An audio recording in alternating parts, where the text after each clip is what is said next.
The restaurant glowed in shades of amber and gold, the kind of light that makes everything look softer, safer. I've always loved this place. The faint smell of garlic and wine, the hum of conversation, the clinking of forks against plates. It felt warm, familiar, alive. My parents sat across from me, laughing about something my brother said, and Ethan, my husband, looked relaxed for once, his smile easy, his shoulders loose. For a moment, I thought, this is happiness. The kind that feels earned after a long, tiring week. When my mother said, "Sophia, you've been glowing lately. Marriage suits you," I smiled because that's what you do when people want to see you happy. Ethan lifted his glass. "To family and good pasta," he said, and everyone laughed. It was so ordinary, so effortlessly peaceful, that I almost believed the picture we painted. I remember thinking how lucky I was, how right everything felt. Funny how life lets you get comfortable right before it flips the table. Halfway through the meal, the waiter appeared. Polite smile, pressed uniform, holding a single red rose. He stopped by our table right beside Ethan. "Excuse me, sir," he said. "A small gift, from the lady at the table by the window." My heart stumbled. "I'm sorry, what?" I asked, before I even realized I'd spoken. He gestured toward a woman in a red dress who smiled, straight at my husband. And in that instant, the warmth around me turned sharp, like the thorns on that perfect rose. My mother laughed first, a light, teasing sound. "Oh my, you've got an admirer, Ethan." My brother grinned, clearly entertained, but Ethan's face, it lost all color. He tried to laugh it off, muttering something like, "Must be a mistake." I watched him closely, the way his jaw tensed, how his eyes refused to meet mine. It wasn't embarrassment I saw. It was fear. A flicker of panic, so brief most people would have missed it. But I didn't. I felt it, like static in the air. The rose sat in the middle of the table, red and beautiful, daring me to look at it. My mother kept the conversation moving, trying to ease the awkwardness, but I barely heard a word. Every sound, the laughter from nearby tables, the clinking glasses, the music, seemed distant, muffled. My world had shrunk down to that single flower and the man across from me. The man who suddenly couldn't stop fiddling with his napkin. I wanted to believe it was nothing. I really did. But my instincts were louder than my denial. I leaned back in my chair, smiling faintly so no one would see the storm in my head. "Yeah," I said quietly. "Seems like it." My voice sounded calm. Too calm. Inside, I was trying to piece it together. Who was she? Why here, in front of my family? And why did that rose feel like more than a joke? I didn't have answers yet, but I knew one thing for sure. That woman's smile wasn't random, and Ethan's silence wasn't innocent. Dinner dragged on after that, though I couldn't tell you what we ate. Every bite felt heavy, tasteless. My father made jokes about the wine, my brother checked his phone, my mother smiled politely, all of them trying to smooth over something they didn't understand. Ethan laughed at the right moments, but I noticed how his laugh came half a second late, like it had to fight its way past guilt. He didn't look at the rose again, but he didn't push it away either. It just sat there, untouched, but claimed. I studied the woman in red when I thought no one was watching. She didn't look ashamed or flustered. She looked content, the kind of contentment that comes from knowing something no one else at the table does. She sipped her wine slowly, her gaze never lingering too long, just enough to keep me wondering. My stomach tightened with every passing minute. I smiled, nodded, pretended to be part of the family chatter, but my mind was already spinning. I'd been married to Ethan long enough to recognize that brand of silence, the one that hides truth under politeness. When the check came, Ethan grabbed it too fast. My mother thanked him, my father complimented the meal, and we all stood to leave. I forced a smile, clutching my purse like it could keep me steady. On the surface, I looked composed, the loving wife ending a pleasant evening. But as we walked toward the door, I caught one last glimpse of that rose glowing under the candlelight. Beautiful, delicate, and full of thorns.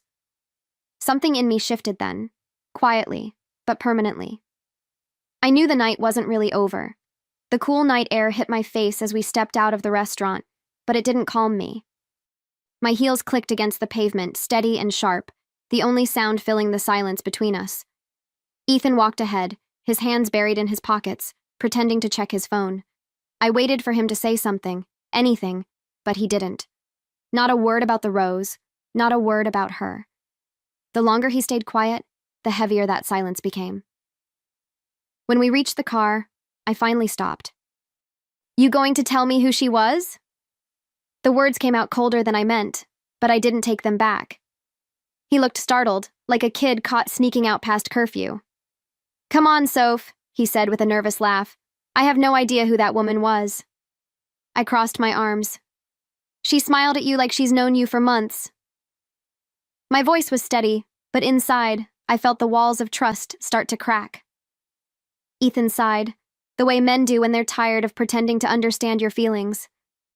"You're being paranoid," he said, shaking his head. "It was just some stranger trying to be funny."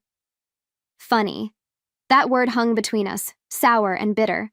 I stared at him, his face too controlled, his tone too measured. He wasn't explaining. He was performing. And I suddenly realized I wasn't listening for his words anymore.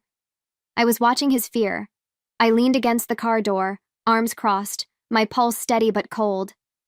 "Funny," I repeated, letting the word linger.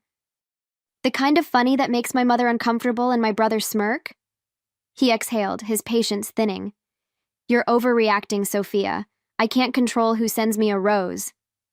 His voice was firm now, rehearsed, like he'd practiced that line in his head before saying it out loud. That's when I knew he wasn't just defending himself. He was defending a story. He turned away, fumbling for his keys, pretending to be irritated rather than cornered. I watched him carefully, memorizing every twitch of discomfort, every half-smile that didn't reach his eyes.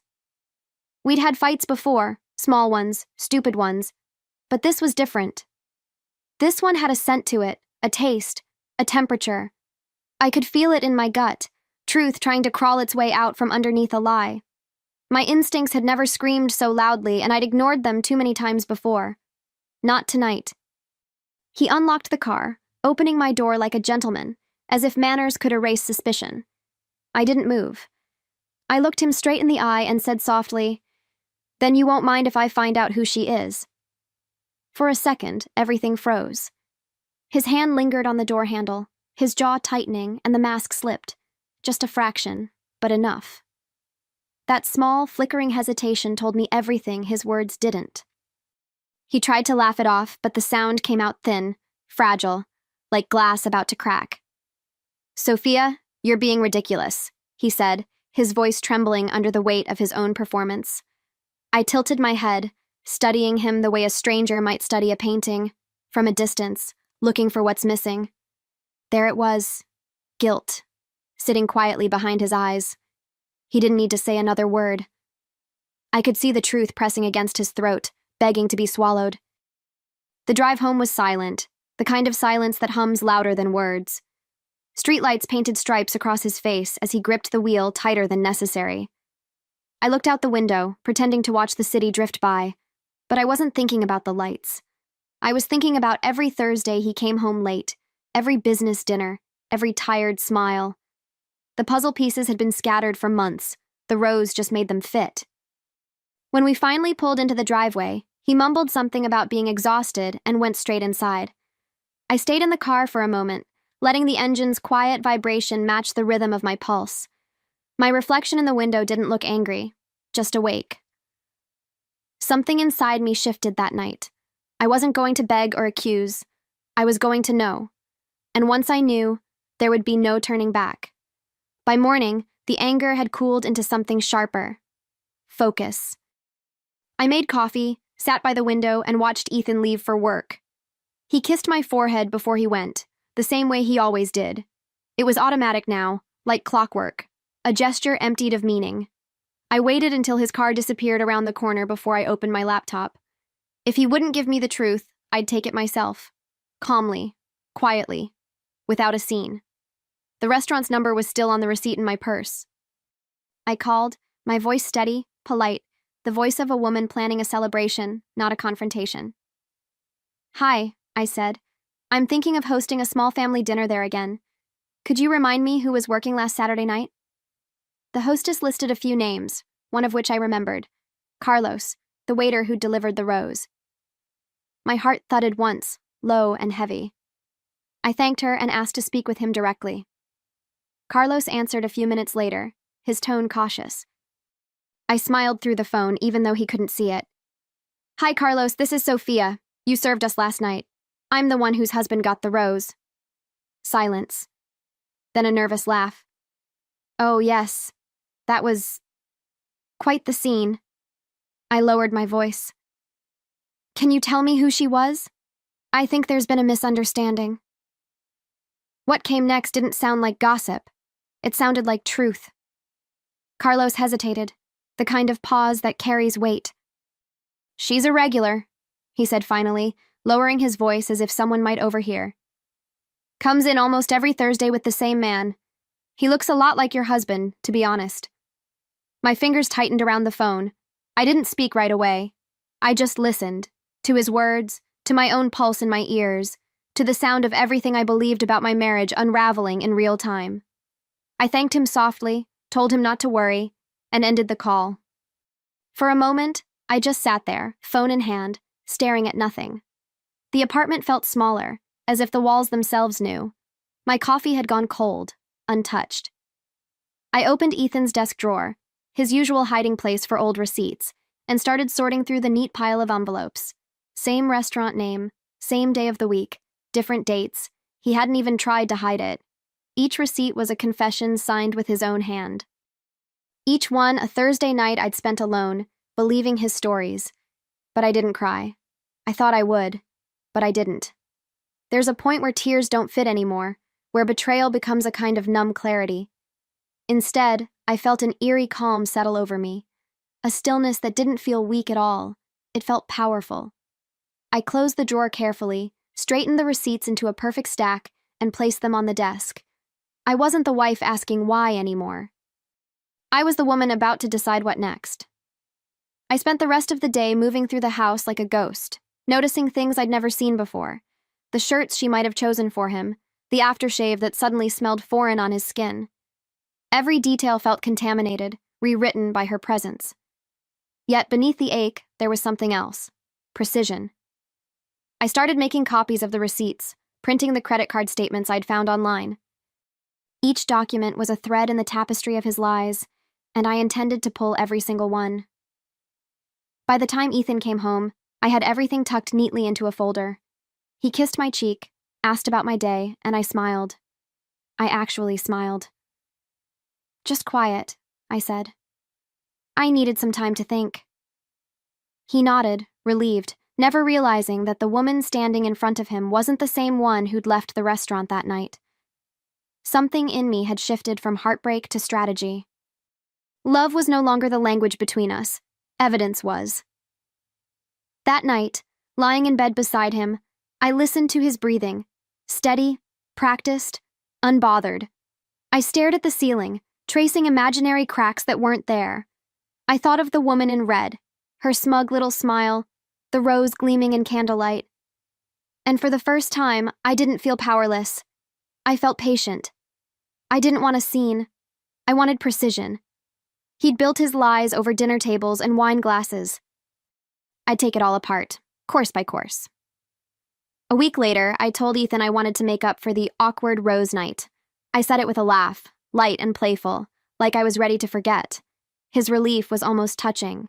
He kissed my forehead, told me he'd make the reservation, and for the first time, I let him. He had no idea the stage was already set, and that he was walking straight into it. I spent the afternoon getting ready, calm and deliberate, choosing the same dress I wore the night of the rose. Continuity, symbolism, a story coming full circle. When we arrived, the hostess greeted us with the same warm smile. "Your usual table?" she asked. I nodded, and Ethan smiled too, though his looked forced. His eyes darted around the room like someone expecting a ghost. "Relax," I whispered, touching his hand gently. "We're here for family, not ghosts." He exhaled, half laughing, and I watched the tension leave his shoulders. Just for a second. He still believed I was the woman who forgave easily. That was the last illusion I planned to keep. Dinner started the same way.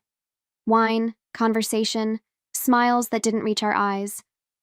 My parents arrived a few minutes later, cheerful and unsuspecting, the table filled with laughter, but I could feel Ethan's attention shifting, scanning, waiting. When the waiter approached, he flinched slightly, like the memory of that rose still haunted him. I almost felt sorry for him then. Almost, because I already knew who was sitting just a few tables away, and she wasn't there by coincidence. I saw her the moment I turned my head. The woman in red. Same shade, same smile, only this time it wasn't shy. She looked comfortable, seated alone, waiting for something, or someone. My heart didn't race. It steadied. There's a strange kind of calm that comes right before you stop pretending. I lifted my glass and leaned toward Ethan. "Oh, look," I said sweetly. "Isn't that your admirer?" His fork froze midair. For a heartbeat, his face was a perfect blank. Then came the flush, the blink, the stuttered words. I don't think so," he said, his voice barely holding together. I tilted my head, letting a soft smile play on my lips. "Funny," I murmured, "because I asked the waiter, and he said you two are quite the regulars." His mouth opened, then closed again. Across the table, my mother's expression shifted from polite confusion to silent horror. My father looked at Ethan the way men do when they see another man's weakness laid bare. And in that flickering candlelight, everything I'd prepared for finally aligned. The restaurant noise seemed to fade into a low hum. I stood, slowly, lifting my glass so the crystal caught the light. "To honesty," I said, loud enough for nearby tables to hear. "Something this restaurant seems to have seen more of than my own marriage." The words cut through the air clean and deliberate. Conversations stopped. Forks paused. I didn't need to look at him to know his world was collapsing right there, under the glow of a chandelier and the weight of a single sentence. Ethan's hand reached for mine, desperate, trembling. "Sophia, please," he whispered, his voice breaking around the edges. "Let's talk outside." The irony of that, the man who'd hidden everything in the dark now begging for privacy, nearly made me laugh. I looked down at him, and for the first time, I didn't see the man I'd married. I saw the man I'd forgiven 100 times without realizing it. The man who thought my silence was weakness. "You can talk to your date," I said quietly. "I'm done listening." Gasps rippled through the room. My mother's hand covered her mouth, my brother muttered a curse under his breath, and somewhere behind us, a waiter dropped a glass. Ethan's face turned pale, his lips trembling with words that never found air. I slipped my wedding ring from my finger, slow, deliberate, and set it beside the rose centerpiece. It glowed faintly under the candlelight, the last piece of the performance I refused to keep. For a moment, no one moved. The world seemed to wait. Then I turned, shoulders straight, head high, and walked toward the exit. The murmurs followed, whispers mixing with the soft piano music that played on, oblivious. Each step felt lighter than the one before. By the time the door closed behind me, the noise of the restaurant was gone. All I could hear was the quiet sound of my own heels against the pavement, a rhythm that didn't belong to a betrayed woman anymore, but to someone reborn through fire and restraint. The kind of woman who doesn't just walk away, she plans what comes next. The days that followed felt strangely silent, as if the world itself was holding its breath. Ethan called, texted, begged for explanations I didn't owe him. I ignored every message. Instead, I packed my things methodically, drawer by drawer, memory by memory, until the house no longer felt like mine. I left the key on the counter next to his favorite coffee mug and the folder I'd prepared. Inside were copies of every receipt, every hotel booking, every business expense charged to his company card. My goodbye wasn't a note. It was documentation. Moving out was easier than I expected. There was no crying, no screaming, no late-night nostalgia, just peace. I rented a small apartment downtown, one with too much light and not enough furniture. It felt honest, unfinished, but mine. That first night, I opened a bottle of wine, not to drown anything but to celebrate the clarity that finally replaced confusion. For years, I'd been the woman holding her breath while he lived 2 lives. Now, for the first time, I was exhaling. The next morning, I made the call. "Good morning," I said politely. "May I speak with the HR manager, please?" The receptionist transferred me immediately. My tone was calm, almost kind, as I explained that I was providing some documents that might concern company ethics and expense misuse. The manager's voice tightened with interest. "Mrs. Collins," he said, "thank you for your detailed information. We'll handle it." I smiled, not out of spite, but relief. Justice didn't need shouting, it only needed proof. The news came faster than I expected. A week later, Ethan's company issued a formal statement. Termination due to financial misconduct. Just like that, the man who'd once bragged about being indispensable became a cautionary tale in a polished office hallway. He tried calling again, leaving a string of messages that started with anger and ended in despair. I didn't answer any of them. There was nothing left to say. He had written his ending himself. I had simply turned the page. Then came the final message. "You ruined my life," he wrote. I stared at the words for a long time, not angry, not vindicated, just done. I typed back slowly, each word deliberate. "No. I just removed the perfume and lipstick from the version of your life you pretended to live." I didn't hit send right away. I read it again, making sure it wasn't cruelty but truth. Then I pressed send. That tiny click felt louder than any argument we'd ever had. After that, I blocked his number. I deleted our photos, not out of rage but to make space. Space for quiet mornings, for laughter that wasn't forced. For peace that didn't depend on someone else's lies. My revenge wasn't about destroying him. It was about restoring me. People think revenge is loud, dramatic. But the most elegant kind is silent, patient, and final. Once the storm passed, I began rebuilding. Not the kind of rebuilding people post about online. No new haircuts, no dramatic speeches, just small, deliberate steps. I changed my name back to my maiden one, started teaching part-time again, and filled my nights with books instead of waiting for texts that never meant anything. There was a strange freedom in routine, in the simplicity of owning my own silence. Every morning, I made coffee by the window and watched the city wake up, realizing I didn't miss him at all. My parents called often, worried at first, then proud. My mother said she'd never seen me so calm. "You seem lighter," she told me one afternoon. I smiled, knowing it wasn't just about losing him. It was about reclaiming myself piece by piece. I had given years to a man who couldn't tell the difference between attention and affection.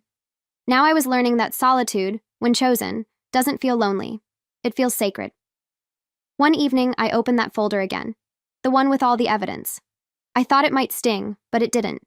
It just looked like paperwork now. Proof that I had survived something ugly and turned it into order. I slipped it into a box labeled Past and placed it on the highest shelf. Then I poured myself a glass of wine, raised it to the quiet of my apartment, and whispered, "To peace," and to never mistaking silence for weakness again. Months later, I found myself back at that same Italian restaurant. Not out of nostalgia, but intention. Lena, my best friend, had insisted on taking me out to celebrate my birthday. "Your first one as a free woman," she'd called it. The moment we stepped inside, the familiar scent of wine and roasted garlic wrapped around me. It didn't sting this time. It felt different, lighter, like the air had finally cleared. We chose a table by the window, the same corner where she once smiled at my husband. I smiled too, not at her memory, but at how little it mattered now. The waiter, a new one, placed a single rose in a slim vase at our table. "It's part of the decoration," he said kindly, and I laughed. "Good," I told him. "I've had enough surprises for one lifetime." Lena grinned, raising her glass.